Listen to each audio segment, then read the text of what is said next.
Alright, making kind of a corrections video, or just a little extra clarification of the last video.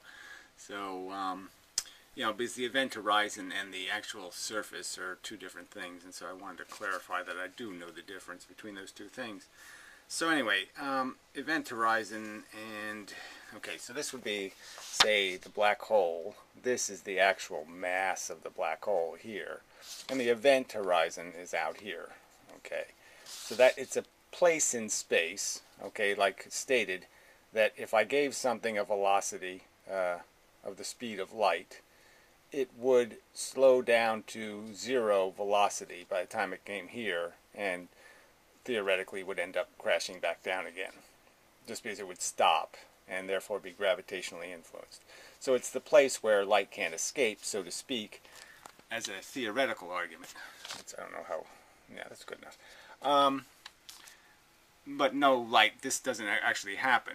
Okay, if we did an experiment with light, like say the moon's out here, we put a mirror on the moon, we shoot laser beams off the earth and shoot it to the moon, and the light comes back, it'll be in a heavier, this gravity is heavier, lighter, so theoretically the trip to the moon should be slower than the trip back, because if light was being affected by gravity, I don't think they've ever demonstrated that to be a fact. I don't know exactly how they would demonstrate it to be a fact anyway, just because you'd have to time, you'd somehow have to know when the light hit the mirror on the moon, and you can't really know that time precisely because you're still stuck, it's happening the speed of light. And you need instruments that are capable of detecting things faster than the speed of light to be able to do that test. Well, anyway, they should just do it with satellites. They should put a couple of satellites up in orbit at a specific distance, and then, far enough away from the Earth, pretty far, far. And then just shoot light from one satellite to the other and see if they can bend it around the circumference of the Earth, well outside of the atmosphere or the see, that's the problem. The Earth is magnetic, and so it has a whole big, huge, giant magnetosphere around it. And again, that's, in my opinion, what's going to deflect the light. So that's another thing I wanted to be clear on. I said things like light doesn't move around corners. Light can be diffracted when it hits elements of matter, particles of matter, electrons specifically. And light is changed in its direction by that event, but light can't bend on its own. It has to be deflected. Okay, so it doesn't just seep around corners like the air pressure is just seeping around the corners. It's doing it without banging into anything per se. It's doing it by the mere kinetic bouncing off of each other. And light doesn't do that. Light doesn't bounce off of each other. It has to bounce off matter. Big difference. So anyway, back to this event horizon. So to be clear, the event horizon is also that this math works in reverse. And what this math basically means is if I take a stationary object and place it on the event horizon, no matter what it is, no matter what that object is, it will, presuming no atmosphere here of course, it will be going the speed of light when it hits the black hole. So the actual material surface of the black hole. So the idea would be is I could put a stationary object here, the monkey, and by the time it hit the black hole, it would be moving the speed of light. So that's the inverse is true. And so another way of looking at it is like the Earth does have an event horizon. It does have a point of no return. It's just that point of return is like 10 times the size of the known universe. It's the gravity always exists. It doesn't ever die. And so it's slowly pulling, we're pulling on something very little, a little tiny bit each time. So the velocity of something that leaves the Earth, let's say, it's very slowly being degraded by a little tiny bit each second. And it just is. It's being slowly pulled back to the Earth. The whole universe is pulling towards each other. All these gravitational bodies are degrading your velocity in certain directions. A little tiny bit. And if you had this unlimited amount of time to wait, I don't know how many billions of years it would take, but yes, theoretically, Voyager or some other satellite you shoot off, if there's no other gravity to suck it up, it would slowly end up coming right back to Earth again eventually. because the little tiny tugs would all degrade its velocity away, and eventually its velocity away would be converted by the acceleration in the opposite direction. And so there is an event horizon for the Earth. It's just that it's really, really, really, really far away. And so you have to understand that that's how insane their condensation of mass is when they talk about black holes. Because they're taking something that would be many dimensions of the universe, size-wise, and condensing into this little thing and saying there's enough mass in here to create an event horizon 3 miles away. And to create an event horizon 3 miles away, you'd have to have an insane amount of mass. Insane amount of mass in a tiny amount of space. And I just don't think that's what black holes really are. I think black holes are just black suns. And suns can be pretty big. Very big. I think black holes are very big. And yeah, event horizon's a tricky... I'm just saying that the event horizon is...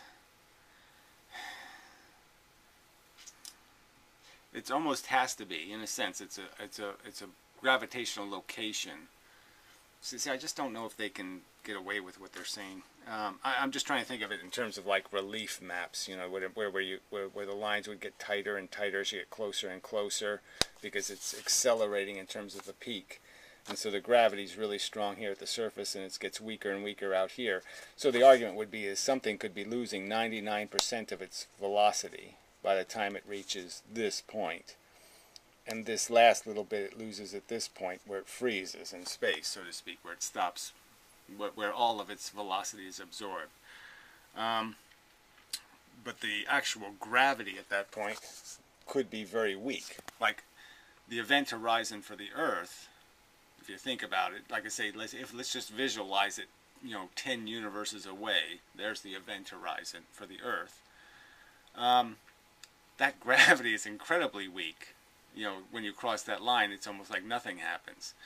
And clearly what happens with a black hole is when you cross this event horizon, somehow I'm supposed to believe there's very weak gravity here, at the event horizon, and, you're moving the speed of light by the time you get here.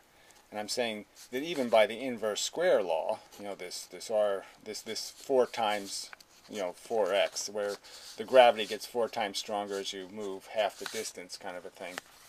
Even with that, again, this would have to be an incredibly small mass for it to be diluted that rapidly.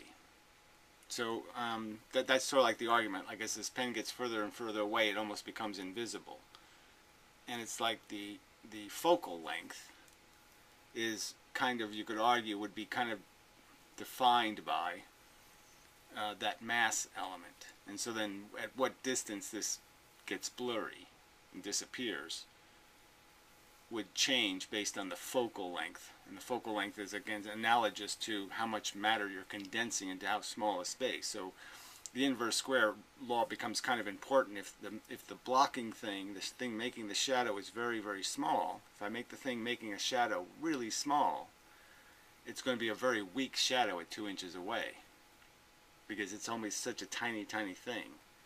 So again, that's what they've done to create this mechanism, is that they're just making up the focal length. They're just saying, well, look, to make this add up to our math, we'll just say the mass inside the black hole is 3 kilometers across. And I don't think it's accurate. But anyway, that's the argument. I mean, I just want to make that clarification that I do understand the difference between the surface and the event horizon. It's just that the event horizon is really close when you create super dense mass. So I'm just saying that all of our event horizons, the ones we understand, like the event horizon for the sun, I don't know how far out it goes, but there's probably a more realistic number for it. It might be 1 billion light years away, but it's out there somewhere. If the sun, again, if it was a clean universe and the sun was the only thing in it, its event horizon would be at some location. So it's not as far as the Earth's anyway. Probably still a long way away though. Anyway, it doesn't matter. The point I'm making is that yeah, it's just the fact that they've created this matter that we just don't see anywhere else in all the other celestial bodies. There's none of this super dense matter. And so that's what black holes, the conversation should really be about, is how does energy get consolidated? And that consolidation has to be accounted for somehow. You have to basically claim that yes, there is a super dense element. And that's what black holes are made out of, is super dense element number, whatever, 10 zillion. Give it a big number. Uranium 4,687,542. Something like that. Because that's the only way you could create that much consolidation of the substance. And it is a substance. The universe, again, is made out of substance. Mass is not an illusion. Mass, E equals mc squared. I mean, you have to account for mass. And mass is made out of energy. And so you have to say the energy's there. The substance is there. And to say that it's only occupying 3 centimeters kind of has to be explained. And I just don't think it's the accurate explanation. Black holes are big. And they're heavy, materially heavy. They're made out of probably heavy elements. But they have to be made out of an element. That's probably enough. I think they're just an illusion. I think black holes are basically donuts. So I think black holes are like this. And this donut is spinning very, very fast. Okay, this is like this. So it looks like it's a spherical object. But it's not really. It's a donut spinning. So anyway, till next time. And such.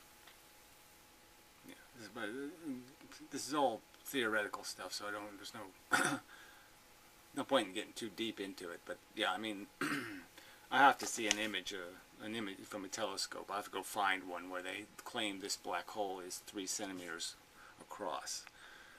The actual black hole. I don't buy it.